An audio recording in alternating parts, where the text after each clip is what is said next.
Analista, muchas gracias por acompañarnos hoy para tocar todos estos temas que, si bien hay otros aspectos que han de pronto ocupado la atención de los medios, sin embargo hay otros asuntos que sí están dentro de lo que es la coyuntura política. Gracias, Ricardo.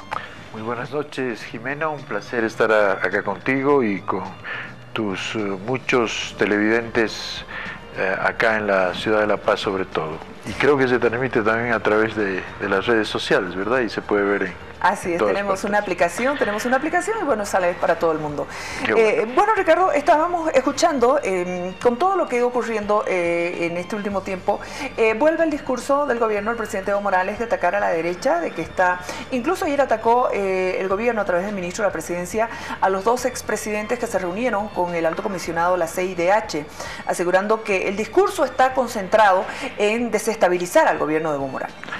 Bueno, quienes entienden la política con la lógica de amigo-enemigo y que solamente la entienden como, digamos, la lucha de clases o la lucha de contrarios, tienden a ver enemigos en todas partes, ¿no? Es una paranoia política constante de este tipo de entendimiento que hay sobre la actividad política.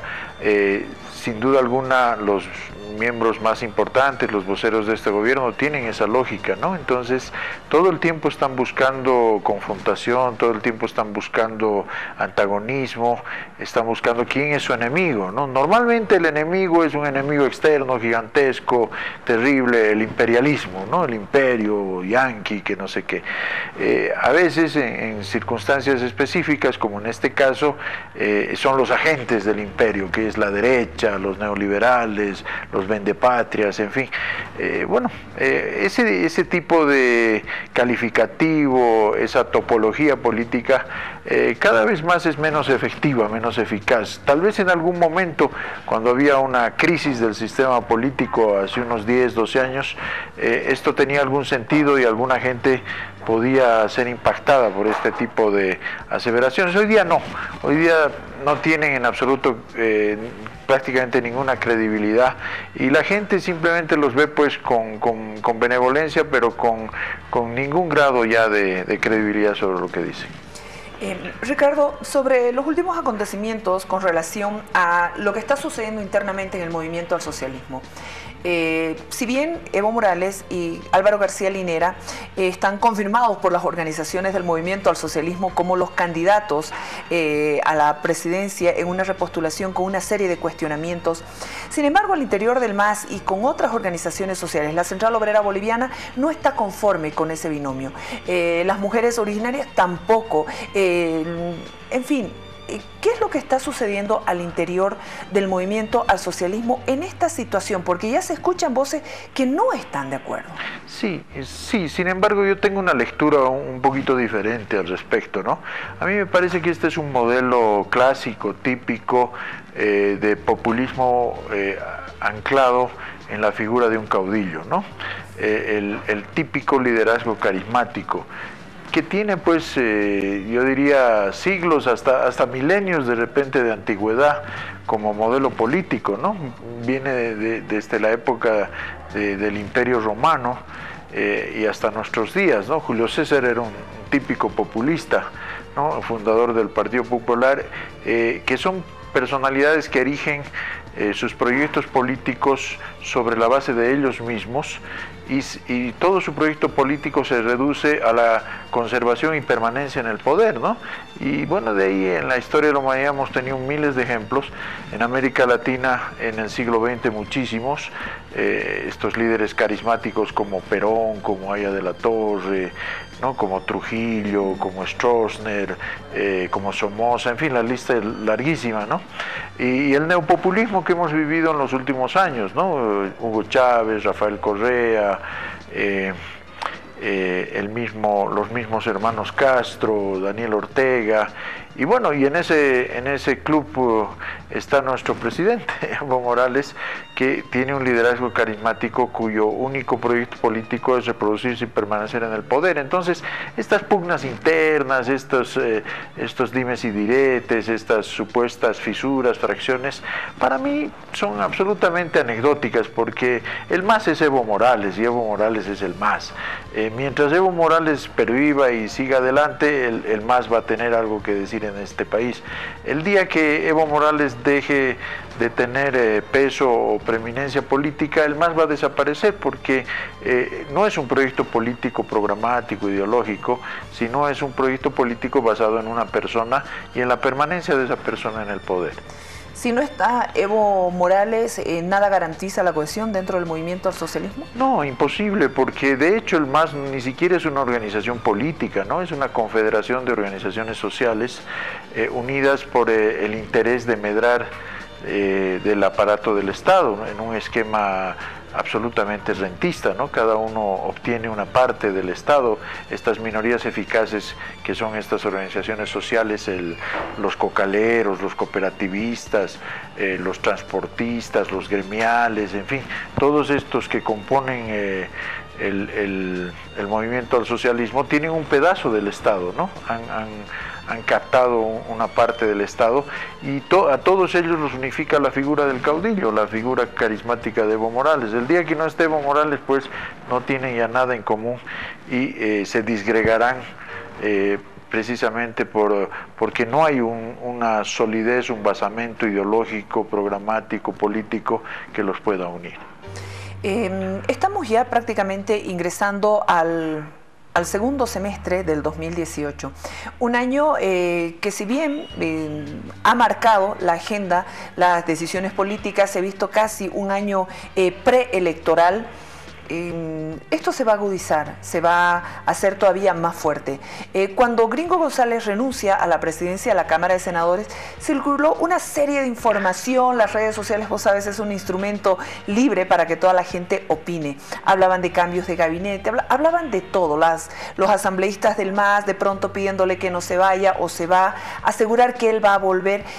¿Cómo crees tú que va a verse el panorama político en estos últimos 6 meses con relación al partido del gobierno? Bueno, primero, estos eventos políticos como la renuncia del presidente del Senado tienen una dimensión política estructural y una dimensión personal siempre, ¿no? En la dimensión política estructural, sin duda alguna, es un síntoma más de la descomposición del partido de gobierno, ¿no? La baja de Gringo González es una baja muy sentida para el MAS, porque es un hombre de clase media, es un hombre que tiene ligazón y llegada a sectores donde al MAS le es difícil llegar, los sectores urbanos, sectores de clases medias. Entonces, perderlo a él es perder un interlocutor muy importante para el movimiento al socialismo, y es un síntoma de su decadencia, de su desplome, como decía, de este proceso de descomposición política en el que está. En lo personal, obviamente, la gente a veces no se da cuenta que los políticos son personas, ¿no? Y que tienen familias, y que tienen problemas, y que tienen a veces que sufrir estos avatares de la política de una manera muy intensa y muy dura. Me parece que está pasando por una situación de ese tipo Gringo, que en lo personal yo lo considero una gran persona, me parece un gran tipo y un hombre honesto. Ha demostrado mucha sobriedad en el ejercicio del cargo público, de la política, un hombre que no tenía, creo que, ni el cargo del Senado, renunció a la seguridad, es decir, un hombre ejemplar en ese sentido. Yo discrepo completamente con sus posiciones políticas, pero en lo personal me parece una gran persona, y lamento muchísimo que esté pasando por una situación personal complicada. No conozco los detalles, pero me imagino, como decía, los políticos son personas y también tienen problemas, y a veces problemas muy serios, ¿no?, dentro de la familia. Pero bueno, volvamos a lo estructural, a lo que me preguntabas, al hecho político. Este proceso de descomposición del gobierno va a continuar. El 21 de febrero de 2016 fue un punto de inflexión. Un punto de inflexión quiere decir que es el punto más alto donde llegaron y comenzaron a caer. Y en las últimas semanas hemos visto que hay un punto ya de no retorno, ¿no? Es decir, esa inflexión no se va a recuperar como ha sucedido en otras ocasiones. Ahora ya es un punto de no retorno porque es una caída libre la que tiene el gobierno. Se tiene que resolver la querella esta del respeto a la Constitución y a la soberanía popular expresada en las urnas el 21 de febrero de 2016, y solo hay una forma de resolver, es que el presidente Evo Morales no puede ser candidato, no debe ser candidato, no va a ser candidato, por más que haga lo que haga y hagan todos los esfuerzos que quieran hacer sus partidarios.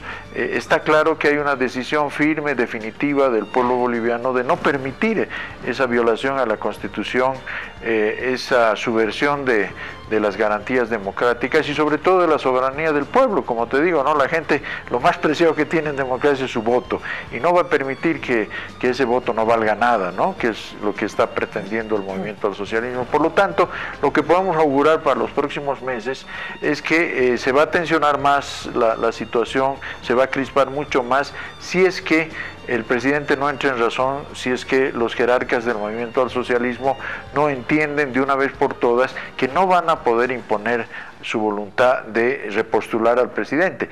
Ojalá que entren en razón, ojalá que les vuelva la cordura, la sensatez y acepten lo que democráticamente ha definido el pueblo, como cuando ellos llegaron al gobierno en 2006, ¿no es cierto? A muchísima gente probablemente no le ha gustado, pero la inmensa mayoría del país dijo sí, que Evo Morales estaba cansado del viejo sistema de partidos, estaba cansado de la corrupción, del coteo, de los malos manejos, y lo puso Evo Morales de presidente. Todos respetaron, así es la democracia, y ha gobernado 12 años, va a gobernar 14, 15 años, más que cualquier presidente de la historia. Persistir, querer seguir atornillado a la silla, al poder, lo único que va a traer es días difíciles para el país, que se exacerbe, como te digo, la situación, que podemos llegar a situaciones de violencia, Dios quiera que no, pero todo, de que no lleguemos a eso depende del gobierno, no depende de nadie más, porque la gente, la ciudadanía, los bolivianos y las bolivianas, pues no podemos renunciar pues a nuestro derecho democrático. Hemos votado el 21 de febrero y eso tiene que valer, porque si no vale eso, ya no estamos en democracia, ¿no es cierto? Entonces no podemos seguir adelante de esa manera. Ricardo, ¿y qué pasa con todos los colectivos ciudadanos, las agrupaciones, los colectivos de mujeres, de jóvenes, que están con esta demanda del respeto al 21F del 2016 con el Bolivia dijo no? Si bien ellos se resisten a hablar de otra cosa que no sea respetar el voto del 21 de febrero, en política, y tú lo sabes bien porque eres un estratega político, muchas veces los tiempos están jugando en contra. Así como para el partido en función de gobierno que cuenta con todo un aparataje, el tiempo también le está jugando en contra. ¿Qué pasa con los colectivos del 21F y toda esa ciudadanía? Se va a ir trabajando de manera paralela en la elaboración de un proyecto para ofrecerle a la población alguna alternativa.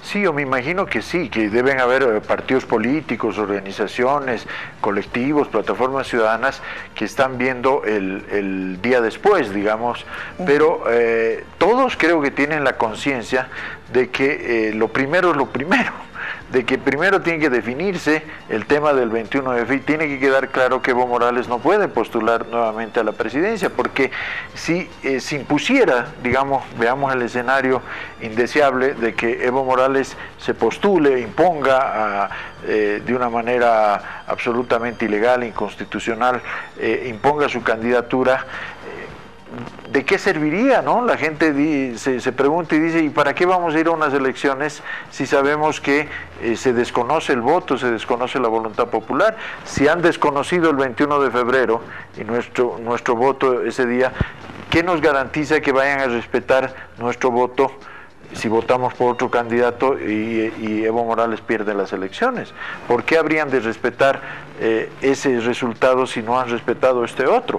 Entonces yo creo que hay que establecer con claridad que hay una cosa urgente y hay otra cosa importante, ¿no? Lo urgente y lo inmediato, lo primero es el respeto al 21 de febrero y a la soberanía del pueblo. Lo importante y lo subsecuente será organizar una alternativa, porque bien dices tú, no es suficiente decir no Evo Morales, se acabó el MAS, sino que tiene que haber una opción y tiene que haber una alternativa, pero bueno, eso se verá una vez que se concluya esta etapa del respeto al 21 de febrero. Esa etapa puede concluirse tal vez, por lo que he escuchado a Katy Uriona del Tribunal Supremo Electoral, cuando salgan las listas de candidatos y el tribunal recién se manifieste, y por lo visto puede decir sí o no es viable que sean candidato Evo Morales, pero de ahí hasta las elecciones vamos. Yo te dije, en política los tiempos juegan en contra. Sí, sin duda alguna, pero no, yo creo que no va a suceder aquello, porque bien, como tú dices, hay una formalidad de la política, pero también hay una realidad de la política, ¿no? Y las plataformas ciudadanas, los colectivos, los partidos políticos, las organizaciones democráticas tienen claro que este tema no puede ir más allá del 21 de febrero del año 2019. Es decir, de alguna manera el deadline, ¿no es cierto?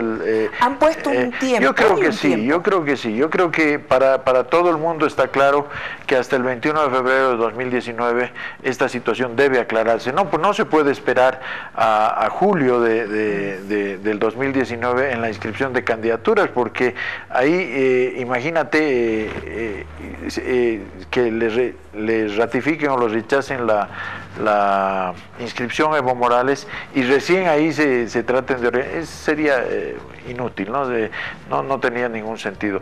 Yo creo que de todas maneras hay hitos y hay acontecimientos hasta el 21 de febrero de 2019. Claramente, tú has visto la visita del relator de la Comisión Interamericana de Derechos Humanos para Bolivia, estuvo en estos días acá, ha dicho con claridad que la comisión se va a pronunciar. Lo va a hacer en el transcurso de los próximos meses, antes del 21 de febrero del 2019, porque ellos comprenden también, el sistema interamericano entiende que tiene que haber certidumbre. Y por otro lado, lo has mencionado tú a Katy Uriona, el Tribunal Supremo Electoral está ante un deber inexcusable de darle certidumbre a la población. No puede esperar a que se inscriba Evo Morales para ver si se acepta o rechaza su inscripción. No, tiene que dar certidumbre. Hace unos meses, cuando se presentaron recursos ante el Tribunal Supremo Electoral, ellos dijeron, nos vamos a pronunciar hasta fin de año, ¿no? Y yo creo que es prudente. O sea, hasta fin de año el Tribunal Supremo Electoral deberá decidir en sala plena, lo que además ya lo han venido diciendo de alguna manera, simplemente confirmar. El resultado del 21 de febrero es vinculante, está plenamente vigente y por lo tanto el señor Evo Morales no puede ser candidato a la presidencia porque esa decisión del pueblo, directa, expresada soberanamente en las urnas, está plenamente vigente y es vinculante. Ningún tribunal, ninguna resolución, nada puede ir en contra de esa decisión popular. Mientras tanto, en lo que queda del año y hasta el próximo, habrá muchas medidas políticas que estén enmarcadas dentro de lo que son, por ejemplo, decisiones que vayan a conquistar o enamorar al elector. Vamos, ya hay el anuncio de un segundo aguinaldo, hay otras medidas también. Mientras tanto, el gobierno puede estar apostando al desgaste, al cansancio de las plataformas y colectivos del 21. No, sin duda, el gobierno está apostando a electoralizar tempranamente la coyuntura, está esperando el resultado de la Haya, que será máximo en octubre, probablemente antes, probablemente en septiembre. Va a utilizar eso con toda seguridad políticamente para tratar ya de zanjar este tema del 21 de febrero. Como tú dices, el doble aguinaldo. Mira, están haciendo un perdonazo tributario por primera vez en el gobierno, después de 12 años en el gobierno, están haciendo un perdonazo tributario, pues necesitan plata pues para pagar el doble aguinaldo a los empleados públicos, ¿no? Porque, bueno, las empresas tienen que sacar de donde sea, pero para pagar a los empleados públicos el gobierno necesita y está haciendo un perdonazo tributario, en fin. No, se están jugando obviamente el todo por el todo también, están haciendo Evo Morales está desesperado por la ejecución presupuestaria, están tratando de construir hospitales a toda velocidad, lo que no han hecho en 12 años, ¿no? Están tratando de concluir lo más que puedan de la doble vía de la ruta troncal desde La Paz a Santa Cruz, están tratando de que haya el tren eléctrico en Cochabamba, el tren urbano en Santa Cruz, terminar el teleférico acá en La Paz, es decir, están haciendo todo su esfuerzo, ¿no? Pero tienen que entender la gente del gobierno que esto no se trata de si Evo Morales es un buen presidente o un mal presidente, no se trata de que si lo ha hecho bien o lo ha hecho mal, eso lo juzgará la historia, y no se trata de que uno lo quiera o no lo quiera Evo Morales, o si está a favor o en contra de él. No, aquí se trata de respetar la Constitución y respetar el voto de la gente. Acá no está en cuestión si Evo Morales es un gran presidente y hace muchas obras. Hay muchísima gente, yo me encuentro en la calle todo el tiempo, gente que me dice, yo he votado por Evo Morales, yo creo en Evo Morales y creo que es un gran presidente, creo que ha sido el mejor presidente que hemos tenido en los últimos tiempos, pero no estoy de acuerdo con que quiera repostular, porque se tiene que cumplir las reglas, se tiene que cumplir la democracia. La Constitución dice, reelección por una sola vez. Él ya se ha saltado la Constitución una vez, con un argumento bien tirado de los pelos, ¿no? La anterior vez él dijo, no, es que con la nueva Constitución es un nuevo Estado, es una nueva Bolivia, hay que empezar de nuevo. Bueno, ya la gente le dejó pasar, digamos, la gente dijo, bueno, ya ni modo, vamos a pensar así. Pero no, una vez más no, es decir, no tiene sentido. Él se vanagloria ahora, ¿no? Dice el récord de permanencia continua en el poder. Se está vanagloriando de una ilegalidad, de una inconstitucionalidad. Nuestra Constitución establece que ningún presidente puede estar más de 10 años en el poder, eso dice la Constitución. Dice que el periodo presidencial es de 5 años y puede ser reelecto por una sola vez de manera continua. Por lo tanto, matemática simple, 5 más 5 igual 10. Es decir, no hay ningún presidente que debiera estar más de 10 años. Eso dice nuestra Constitución. Él se vanagloria de haber superado ampliamente aquello, que está ya 13 años en el poder, va a estar 15 y quiere estar 5 más, es decir, quiere estar el doble de lo que manda la Constitución, y vaya a saber si después, cuando cumpla 20, ¿no es cierto?, quiera otros 20 más, en fin, no. Ya no le va a dar la vida, ¿no? No, ya una tiene presidencia 60 años o una presidencia vitalicia, no, es una locura, ¿no es cierto? No tiene ningún sentido, ninguna racionalidad, no respeta la Constitución ni la democracia. Entonces, tenemos que retomar a la racionalidad, tenemos que retomar un poco de cordura para poder hacer pervivir esta democracia que tanto le ha costado al pueblo de Bolivia, nos ha costado a todos. La democracia es patrimonio de todas las bolivianas y de todos los bolivianos, masistas, no masistas, derechistas, izquierdistas, negros, blancos, rubios, verdes, todos, de todos la democracia es un patrimonio y todos tenemos que conservarla. Muchas gracias, Ricardo, por habernos acompañado esta noche. Un placer escucharte. No, para mí es un gusto y siempre a tus órdenes. Muchas gracias, Ricardo Paz, acompañándonos, politólogo aquí en el Jaque Mate. Vámonos a la pausa, por favor. Enseguida regresamos con más.